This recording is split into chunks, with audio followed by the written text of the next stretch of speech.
Namaskaram. A very warm welcome to this talk series named Mohiniyattam on a Wider Canvas. Mohiniyattam is a dance form that has spread its shoots far and wide. It has taken root and spread wings and found homes in different corners of the world. The practitioners who have kept the flame alive are Malayalis, non-Malayalis, Indians, non-Indians, women, men, other. The categories keep increasing, which in itself is a really wonderful thing because it shows the kind of acceptance and the growing popularity the form has received. Now, over the past few months, in the changed circumstances that we are in, two very significant changes have happened. One is the emergence of the internet as the single most significant public platform. And the second is the growing dependence on these personal devices, such as the mobile phone, the tab, the note, the laptop, for every aspect, for every sphere of our life, whether it's art, entertainment, communication for the sake of with family or for work purposes, or even just procuring groceries. These devices are the window to our worlds. So what has happened in the field of arts? Some things, some changes, very significant changes have happened in the field of arts as well. A number of artists, irrespective of which stage of their career they are in, have come out of their shells and given a very strong virtual presence, not just by publishing their works of arts, but also by speaking up and sharing their views and knowledge.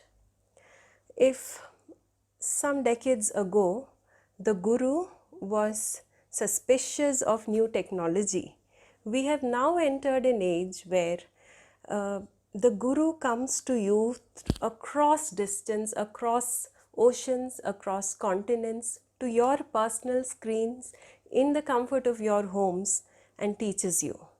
Now, isn't that really a wonderful thing? So this is just one among the many affordances that the new technology in these times have given us. Now, through this talk series, we hope to bring together several new insights on the dance form. Several talk series on Mohiniyattam, several interviews have already happened, and they are all invaluable because they have archived the views, the lived experiences and knowledge of at least 3 generations of artists. Now, this talk series in some way continues with the goal of the earlier talk series, but also responds to it, because here we are trying to bring in artists who have not been covered earlier, but at the same time we are going to go step outside that core area of Mohiniyattam practitioners and what they have to say, to other points of view, to other scholars and other artists, so that we look at Mohiniyattam from the point of view of art and tradition, or from the point of view of the musical aspects, or from the point of view of lasya, which is a concept which spans across the Indian philosophical, textual and performative traditions. So I'm very glad here to have Mandakini Trivedi, a very senior exponent of Mohiniyattam, to begin our talk series. I first heard of Mandakini ji when I was a student, a doctoral student at IIT Bombay, and I saw one of her photographs and I was struck by the beauty and the grace of that pose that she held in that photo. And that is when I got curious and I wanted to find out more about her. And since then I have followed a lot of her work that is available on YouTube, and she has very nicely agreed to be a part of this talk series. A brief introduction of the artists that we are going to interview today.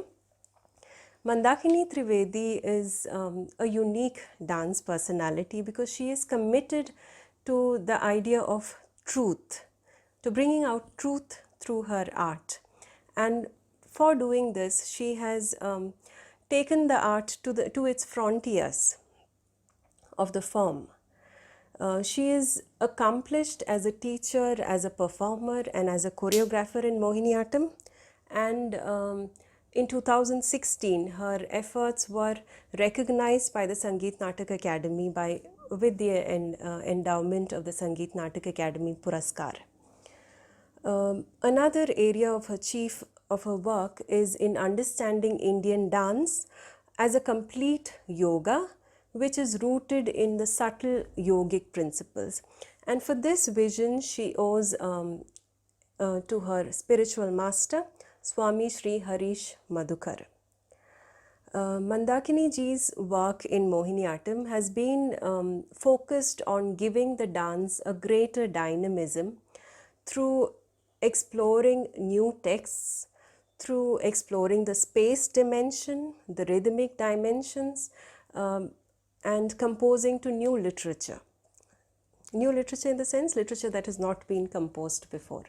So she has also been inspired by the other theatrical forms in Kerala.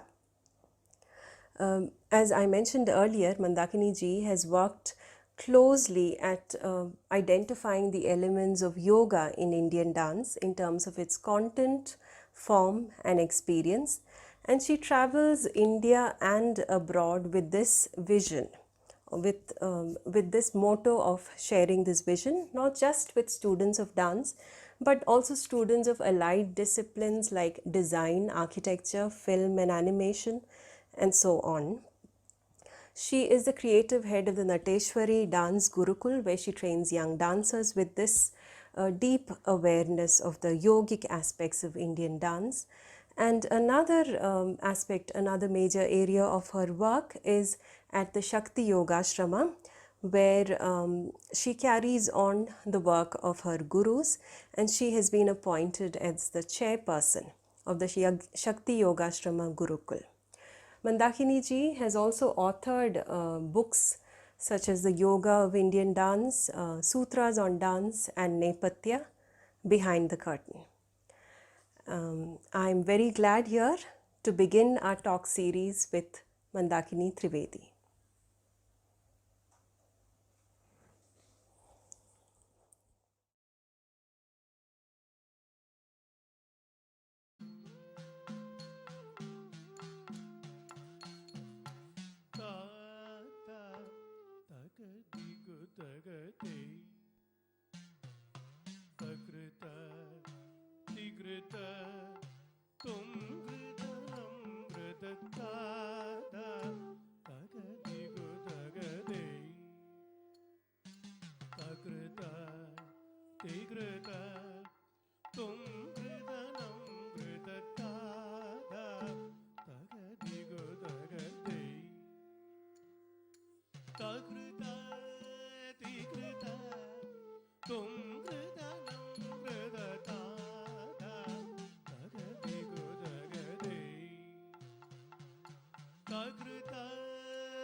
Welcome, Mandakini ji, to this talk series. My first question is, although much has already been done to strengthen the technique of Mohiniyattam, what more, in your view, can be done to give it a robustness of technique that can make it, stand in comparison to other forms like Odissi or Bharatanatyam? Because Mohiniyattam is characterized by the Andolika style of movement, which can sometimes be quite limiting. So, what is your view? The future of a dance style lies in the number of young students it can attract and inspire to undertake training. Now, if we were to present a demonstration of the major classical forms, like for example Bharatanatyam, Odissi, Kathak, alongside Mohiniyattam, chances are that a young student will not opt for Mohiniyattam. According to me, this is not due to any shortcoming in Mohiniyattam, but is, comparatively speaking, due to the absence of dynamic, interesting, watchable choreographies in the style. A dance style is upheld by its choreographies. In fact, it is identified with its choreographies. It is up to the performer, the practitioner, the expert to reveal the possibilities in the form through the choreography. The Mohiniyattam choreographer need not compromise on the introversion of the style, on its grace, its fluidity, or even its andolita movements that characterize the style. The languid or the undulating, andolita, graceful circular movements are a disadvantage at all. But I think we have to work around it very intelligently, very creatively by preserving this, by preserving the gracefulness, the andolita quality, and yet being creative. But let us not, use these swinging movements as an alibi for monotony. Let us not be in denial, because monotony is not meditativeness. Sluggishness, unfit bodies is not languidness. Absence of rhythm, dynamic, interesting, intelligent use of rhythm is not conducive to give a peaceful experience. Let us not be in this state of denial, And if we insist on, in the name of tradition, doing pieces in second speed from beginning to end, we are not going to be able to allow Mohiniyattam to blossom.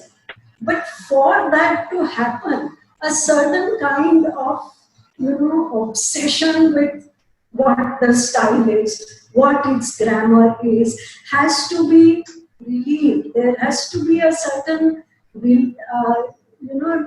giving up of control. Whereas what I find in Mohiniyattam is that if slightly you move out of the tradition, the purists will cry, this is not Mohiniyattam. In Bharatanatyam, I see that such experiments are being done, new things are being tried. Only that which is truthful is going to live. So let's not panic and let's not be the play God, Let things happen. I see in styles like Bharatanatyam that they are trying out different things, but nobody in the community says this is not Bharatanatyam. Whereas in Mohiniyattam, if you raise the leg a little more, but this is not Mohiniyattam. If the torso is used a little more, oh, this is not Mohiniyattam. If the feet while dancing go a little, oh, this is not Mohiniyattam. Now, with this kind of control, how do we expect creative ideas to come out? Maybe at one point, this control was necessary, when the style was emerging and they wanted to lay down the alphabet, the parameters, everything. But at this point, I think one should loosen that, allow new things to emerge. Only that which is good, nature is going to allow to survive, because we have to remember that tradition is not one suffocating chamber in which I can't breathe. And traditions, secondly, did not drop from heaven. They were created by creative artists who saw possibilities in the form and who dared to have the vision and who dared to create. And we know from history that in their times, they also faced opposition. But that's the only way to go. I we should not forget that the Mohiniyattam tradition we inherited was anyway very fractured and limited. One piece like the Chorikat, a couple of Abhinav. It's not like we inherited a complete tradition. So anyway it was fragmented, there were loopholes. Why don't we allow it to become complete? And we cannot do this unless we just allow the dancer some kind of freedom to go ahead and work on her body, try out new movements. Yes, it may always not be successful, but then at least you are not stagnating in this monotonous tradition. I think the style has tremendous possibilities, and I think, and I'm very grateful to all the gurus who even so far brought to us all these adabus and these pieces, and it's amazing. And what's the most beautiful thing about the style is that, it marries this beautiful, soft, delicate lasya with the vibrant theatrical tradition of Kerala. I mean, that's amazing. We should use that to develop the style. And to be honest, I find it very exciting that Mohiniyattam is not complete because it gives us something to do. I'm happy that there are things that need to be done, and so that gives an artist an opportunity. So I would very humbly say that, we should, young people like you, should try out in all humility, in all honesty, keeping the tradition in mind, keeping whatever your gurus taught you, work to give it a different flow, a dynamism, a watchability, a creative energy. And let's not fool ourselves that this monotony is meditative and all the flattering adjectives that we tend to give. This is that. So I think where the style really needs to focus is to reinvent itself and to focus on dynamic, watchable, evocative choreographies. Okay, thank you, ma'am. I think your words give us a lot of confidence to try out new things, to try out, interpreting new texts on our own, because there's always a fear that, there's going to be a lot of criticism, and as you said, that this is not Mohiniyattam, this is going away from the form and things like that. So could you also tell us something, give us some instance of your own choreography where you have, tried to bring in these perspectives? Oh, I think all my choreographies, they step out of the box and they are banished as not Mohiniyattam, not traditional. And unfortunately, there is no platform where we can explain the the vision you have of this particular work. Why did you choose this movement? It's just, this is not moving. And I think a lot of it has to do with the fact that probably because I'm not a native of the soil, maybe because I'm not a Malayali, so it's like, how do you know what our traditions are?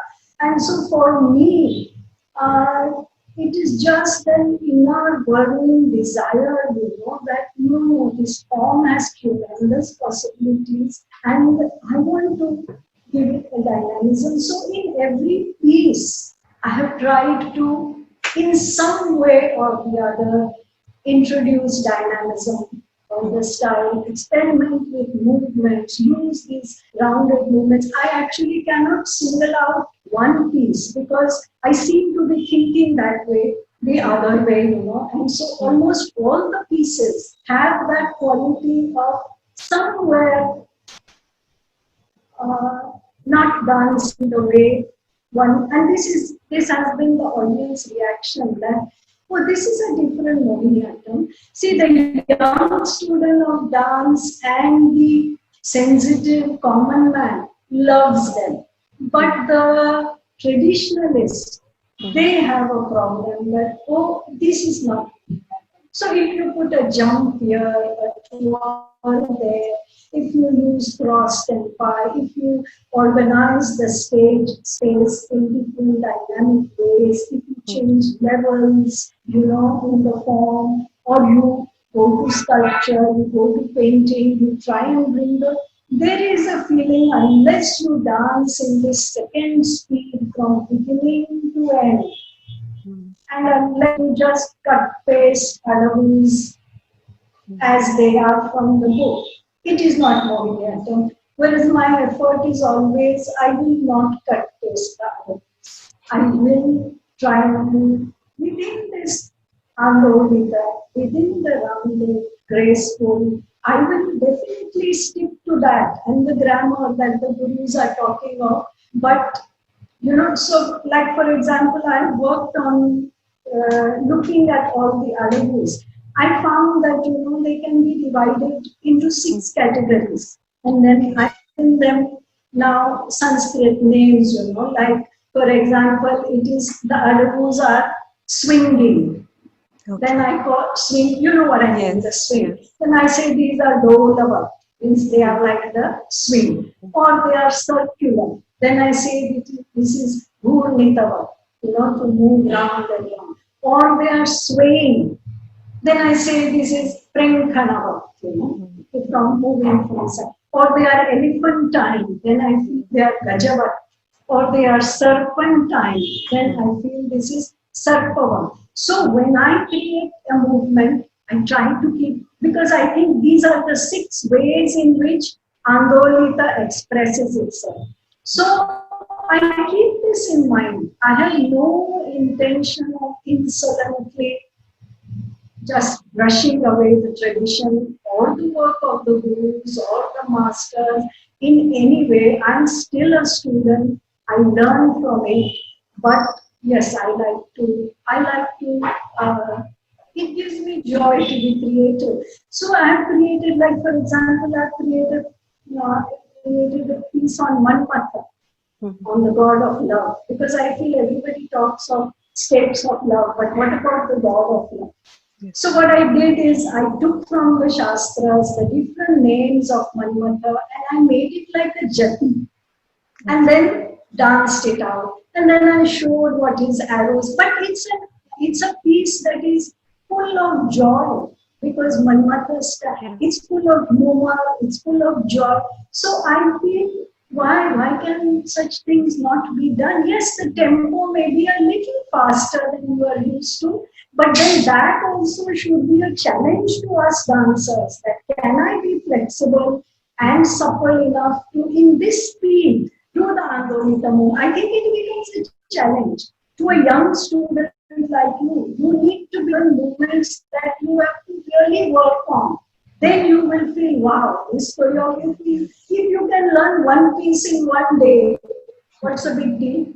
So yeah, this is my effort. My effort is also that I will not repeat the same mood or the same theme in the different way. Each choreography, if I have done Aviroh Kantika Naika, I don't need to do it again and again unless the lyric is really special. But otherwise, it's there in the repertoire. So when the student does a program, there is, a variety of moods that are emerging.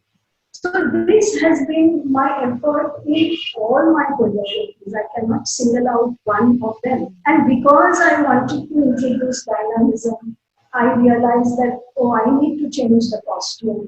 This skirt up to the ankle is not only inhibiting my movements, but whatever I'm trying to create with the padas and the Uru movement is all lost in it. So can we not have a kind of dhoti costume that also has the typical Kerala fan, which is, resembling the palm leaf fans that the traditional ritualistic and theatre artists used to wear. Can we not wear a corset like the royalty in Kerala used to? Can we not do these things? Can we not use the wooden jewelry that Nanya Kuppe uses? Why not? It's just from the tradition. Every dance style has at least two designs in their costume. Yes. At least two, which they can, for the dancer to enjoy her beauty, her own body. We don't have any choice. It's this skirt or nothing else. So I thought, let me try it out, And of course, you will be, like you said, you are afraid you will be criticized. Of course, you will be criticized. You should begin like that. You should begin with that understanding, but let me be honest. Let me be true. Let my effort genuinely want to work around the monotony of the style while preserving its strength, which is this fluid grace, this last year, and this, swaying palm trees of Kerala or the undulating waters. Let me preserve that.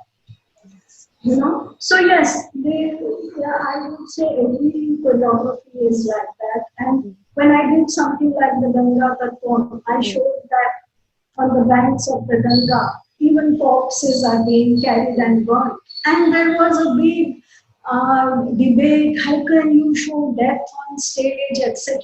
I'm not showing actual death, but this is the reality of the Ganga. This is what happens on the bank of the Ganga. So when I show Ganga Tattvam, and in this tradition, we see death as a moment of awakening. We are not scared. We don't think it is auspicious. So I used to be very surprised that, what is this approach? And then the purists would say, the Vara Mohiniyattam is different Mohiniyattam. So I would not understand what this is. And I don't know, but I go by in a gut feeling that this is the way I see the style. Also, I have to enjoy dancing it more. If I stick to a tradition, but I'm not enjoying at all, that also defeats the purpose, So very often my students would say, maybe you should call this some other name, Mohiniyattam or something. And these are just conversations. I'm very happy to call it Mohiniyattam. I love this tradition, whatever the gurus have passed down, whatever we have at the moment. And I don't see it as limited. I see so many possibilities, and I'm sure you as young people will also see them. The more, fitness, for example, is not at all important to a Mohiniyattam dancer. In second speed, they are dancing these unchallenging movements, so the dancer is not fit. Now, fitness is like vocabulary in your mind. If you have words, you can express.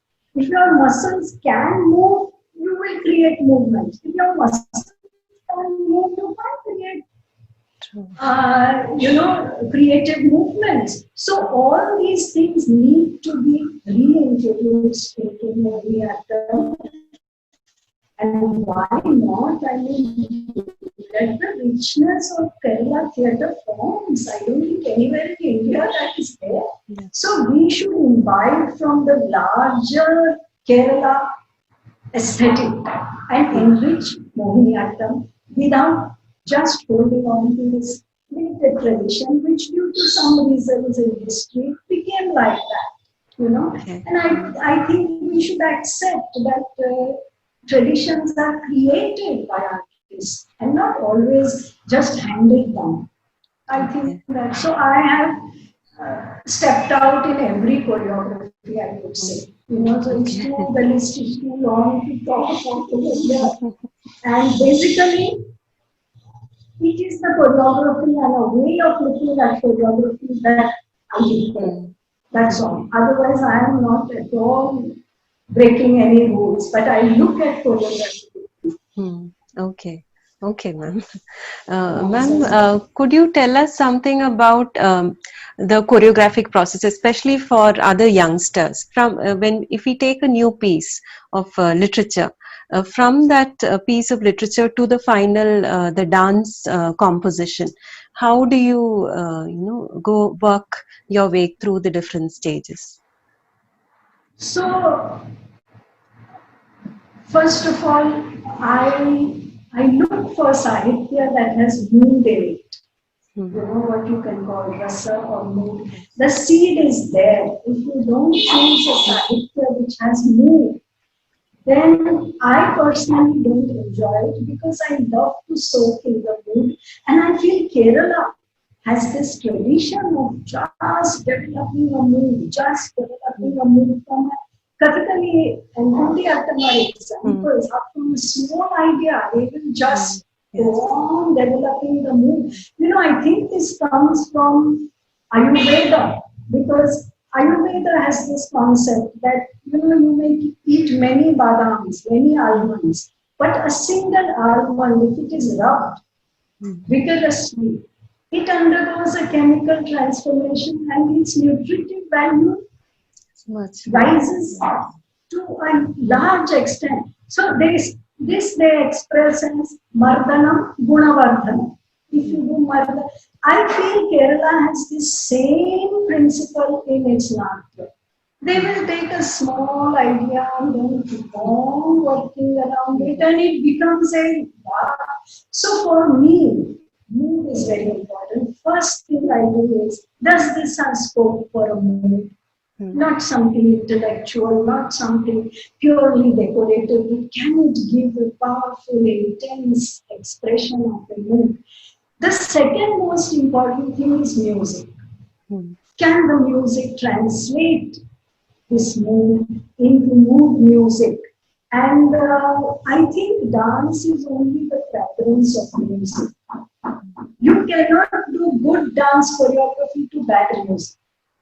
You can do bad choreography to good music and it will still be watchable because that is the power of music, So I make this effort that the music should have mood in it. I'm not an erudite classical Carnatic musician. I'm still training in the flute, So it's not like I'm a scholar in the music, but I go by my gut aesthetic sensibility, my experience in the field, whatever I've heard, and thanks to the support of my musicians, Ravi Sansar, I think he is also speaking in your seminar. Yes. My vocalist, N.N. Shivaprasad. I used to have a mridangist,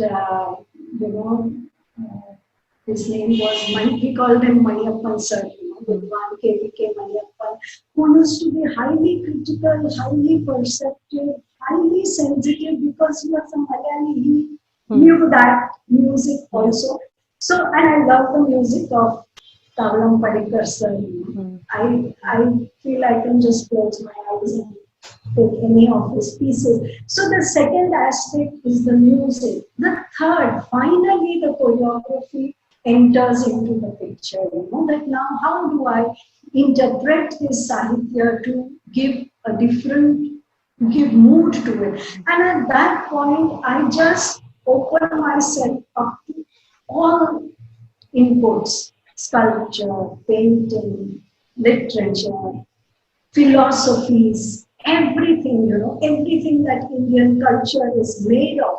I open myself up to it. I take references and I kind of say, okay, I'd like to incorporate this in my choreography, these ideas, these visuals, these images, these forms. It could be so many things. I make a note, this and finally, and this is the most enjoyable part, you just I respond to all these things through my body. And I try to consciously make it dynamic, consciously make it creative, to drop all inhibition about style, this, that, tradition, just move. Choreography is the most liberating part or process of this art because alone in your studio, unself-conscious, without being judged, without afraid of what the audience is going to say, whether this, you just allow yourself to move. And I do that. Some of it may fail, some may succeed, but you just let the body surrender to all these inputs you have gathered. And in the process, I find this movement works. This dynamism works. I take all those and save it, and those are the choreographies. And so the process is like that of just keeping on singing the song and let whatever your body wants to do it, because it's not the final product anyway, but at least this way we will explore. So this is the method. First Sahitya, then moves, music, and then for me, the hierarchy in a choreography is like that. First, there should be the yoga. You cannot violate yogic principles. Next, I think the mood. You have to stick to the mood. Third, what are the characters and emotions? And then lastly, to me, the style comes in the picture. That, this has to also be in the style. But I don't put the style first, And so that way I'm able to just, but I'm extremely self-critical.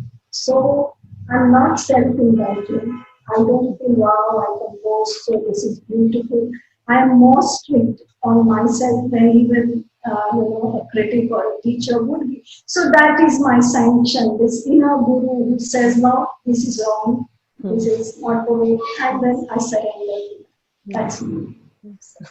I hope I'm answering. Yes, definitely, ma'am. Yes, ma'am. It's very interesting because what you said about the initial part of the choreographic process, it's very much like how we brainstorm before we write something, or we come up with ideas for a project. So it's like a very immersive, free process. Yes. And in choreography, you just allow visuals to what is the word? They appear in front of you. You may accept or reject them, but when you are in that flow, in that zone, visuals will emerge. You can select. So in a sense, it's like how they say in Indian art that no work of art is yours really. It comes from another dimension. You witness it and you take it very humbly, very sincerely. You just take it from there. It's really not yours. And you have to put yourself in that zone where your personality is not interfering, your ego is not interfering. Yes. Okay. Okay, ma'am. Ma'am, you also mentioned about the yogic principles, which is also a major consideration. So, could you tell us something more about that? Because that has been another significant part of your work. Yes.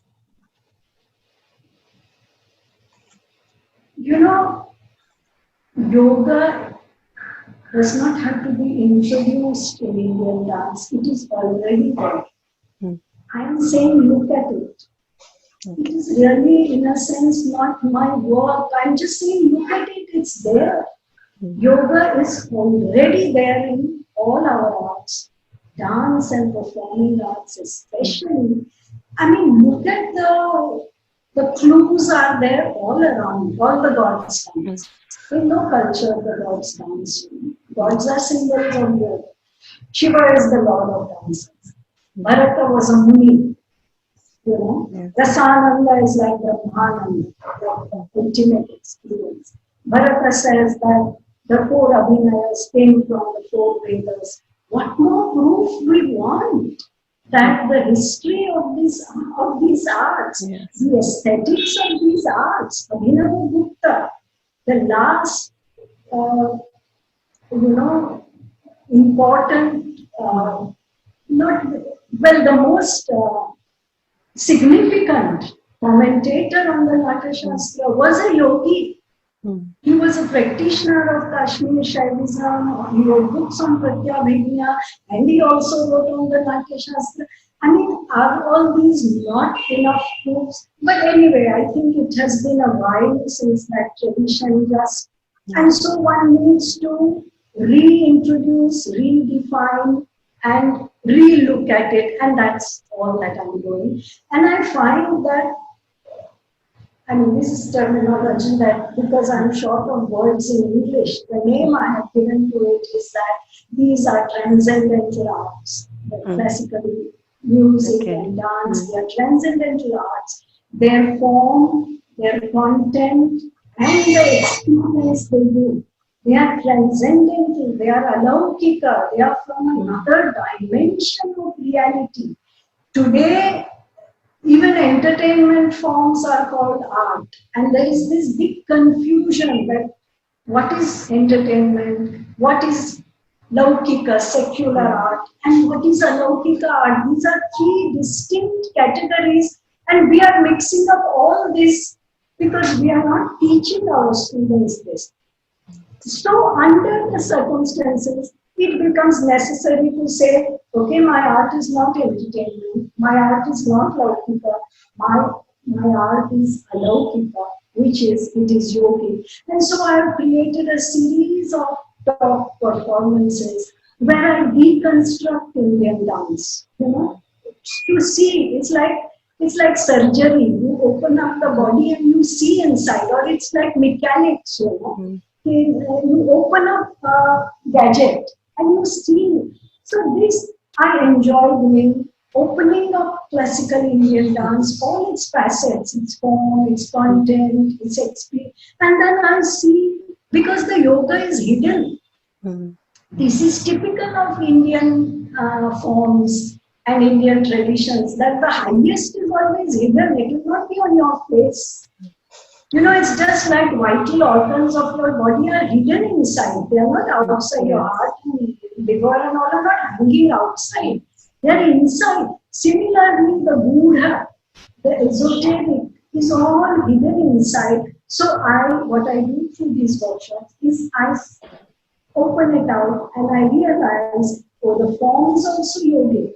This way you are holding the position in Mohiniyattam, these hastas that you are using, the way the rechakas of the body, of the wrist are all yogic in nature. We think it is just technique. Then they took up, why was this yogic? Because the content is yogic. The gods, the goddesses, they are yogic. So now I cannot express them in ordinary language. So then the form and the content, and then the experience they give, the Rasananda, there is yogic in nature. So it's like a pack of cards arranged, and you cannot just remove one and say everything will topple down. So what I do is, in these lecture performances, I show how simple things that you take for granted, this sitting position, is how should the hand be held, where should this part touch my body, Mohiniyattam, where should it touch? Why does it have to touch there? Why do I feel like I'm leaning forward a little bit? But actually, what am I trying to do? What is this composition where I'm told to, why are all these things there? So I'm more interested in not what is Indian dance, but why is Indian dance like this? So it is so different from others. Now what has happened unfortunately is that only yoga enters your life. You can practice the form, but till it becomes yoga, it doesn't enter your life. Now, unfortunately, our dance education is focusing on aesthetics. Little bit of the symbolic aspect they give you. So I feel that Indian dance is at once aesthetic, symbolic, and yogic. At once. Everything you do is aesthetic, symbolic, yogic. Now in our training, we teach the aesthetic, some half-baked, partially understood symbolism we give, and yoga, which is about it entering your life. That is the full circle. Otherwise, arts will not make you a better person. So that yoga we completely neglect because that is too tough to do. To live with values, to live the truth. And in fact, this is harming Indian dance because what the dancer is saying on stage, what she is enacting, what she is professing that she intensely feels, none of that is there in her life. This contradiction is taking away the authenticity of the art forms. If you look at a contemporary or a modern artist, they are living what they believe in. Whatever they believe in, yeah. But this is not so in Indian dance. On stage, we have this persona of devotee, etc., etc. It is not carrying into our life because the yoga is not there. So this is my one of my message that since it's there in your form, it's there in your content, bring it. Why should the field not be full? We talk of values and truth and all that. Why doesn't it enter our life? Yes. So I feel that dance education has somewhere failed, and we teach this art either as a hobby or as a profession. Okay. So that the real significant way of looking at it as form of sadhana, we call it sadhana because it's impressive. On stage we say sadhana, but sadhana means it enters your life, and that we don't pay attention to at all. So yoga is this whole thing, seeing how it is there in the form and in the content, and lastly, how do I bring it in my life? And these are the things I talk on, I write on. I've written a book, Yoga of Indian Dance, I've written a book, Sutras on Dancing. It's all about how this yoga is there in these arts, how we should bring it in our life. Thank you. Thank you so much, ma'am. It's been a delight to listen to you, and I wish we could go on with more questions, but we have a limitation of time. I'm really thankful to you for sparing your time and for telling us so much about your own experience in dance and in yoga. And I'm sure it has given a lot of confidence and inspiration to a lot of young dancers who will watch this interview today. Thank you very much, ma'am. See, there's only last one thing. Yes. Young dancers have to realize that you have to cut through the jungle. No excuses. No excuses about platforms, about teachers who do not share, etc., etc. That's life, and that's human nature. You have to cut through the jungle because dedication and hard work never goes to waste. There is always a higher guidance. Just go for it. Okay. Yes. Thank you. Thank you.